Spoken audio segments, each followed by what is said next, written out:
हिमालय गुरुकुल पाठशाला पर आप सभी प्रिय साधकों का स्वागत है। हम इस समय सुबह के लगभग 5 बजे बद्रीनाथ में चरण पादुका पर हैं और आप पीछे देख रहे होंगे नीलकंठ पर्वत आपको दिखाई दे रहा होगा। स्वामी जी के साथ हैं। आज अध्याय 8 प्रारंभ करेंगे। अध्याय 8 का जो नाम है वो चेतना का रूपांतरण है। तो चलिए शुरू करते हैं। बहुत कम लोग हैं जो वास्तविक कर्मयोग के पथ पर चलने की इच्छा रखते हैं, क्योंकि वे गंभीर दुविधाओं में अक्सर रहते हैं कि धर्म और नैतिकता के नियमों के साथ कर्म करने से जीवन में सफल नहीं होंगे। जब समाज में एक सदाचारी की तुलना में एक दुराचारी के पास अधिक धन, संपत्ति, ऐश्वर्य को देखता है, साधारण मनुष्य इस सामाजिक आर्थिक विषय को समझने में असमर्थ रहता है और प्रकृति के हाथों में अपने को सौंप देता है। एक यंत्र की भांति काम करता है, लेकिन मनुष्य यह नहीं जानता कि इसके पास अपनी स्वतंत्र संकल्प शक्ति है। वह प्रकृति की गुलामी से आजाद हो सकता है। भारतीय परंपरा के कर्मयोग के प्राचीन सिद्धांतों को आज भी प्रयोग करके आप न केवल इहलौकिक इस संसार में बल्कि पारलौकिक सफलता को हासिल कर सकते हैं।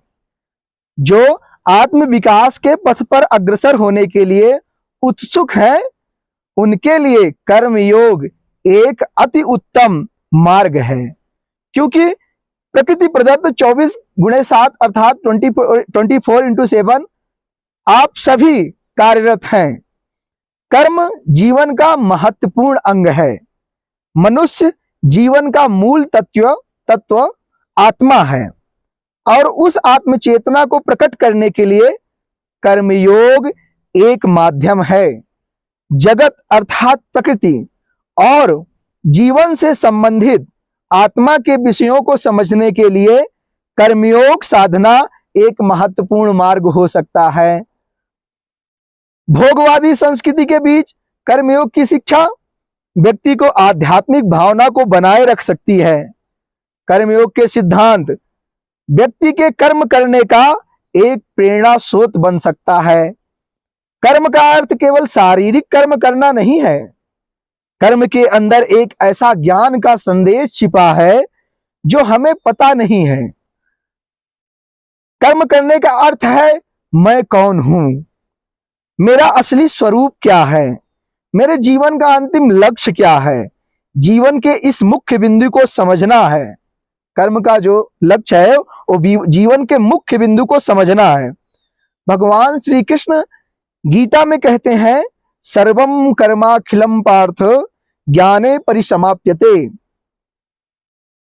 अर्थात संपूर्ण कर्म ज्ञान में समाप्त हो जाते हैं। कर्म करने का अर्थ है व्यक्ति का अपनी अनंत ज्ञान स्वरूप अविनाशी आत्मा को जानना, परंतु यह अविनाशी आत्मा प्रकृति के आवरण से ढका है, अर्थात अज्ञान से ढका हुआ है। यह अविनाशी अजर अमर आत्मा प्रकाशित न होकर ढका रहता है। जब व्यक्ति कर्म के द्वारा उसको अंतस्थ ज्ञान अग्नि को प्रस्फुटित कर लेता है, तब वह संसार के बाहरी आवरण को धीरे धीरे हटाता जाता है। ज्यों ज्यों इस पारमार्थिक ज्ञान की वृद्धि होती है, त्यों त्यों मनुष्य पर से प्रकृति का यह आवरण उठता जाता है। जिस प्रकार माचिस की तिली में अग्नि निहित रहती है, घर्षण होने से अग्नि प्रकाशित होती है, ऐसे ही हमारे समस्त कर्म के संबंध में भी है। सभी कर्म करने का उद्देश्य अपने अंतस्थ आत्मज्ञान को प्रकाशित करना है। कर्म के द्वारा ही हमें ज्ञान प्राप्त होता है। हमें कर्मयोग को जानना चाहिए कि कर्म किस प्रकार किए जाएं, जिससे हर पल आत्मशक्ति का अनुभव करते हुए आत्मज्ञान प्रस्फुरित हो सके। अध्याय 8 का समापन होता है इसी के साथ। आज का अभ्यास है ऐसा कर्म करें जो आत्म चेतना तथा ईश्वर केंद्रित भाव से संपन्न हो। ओम नमो नारायणाय।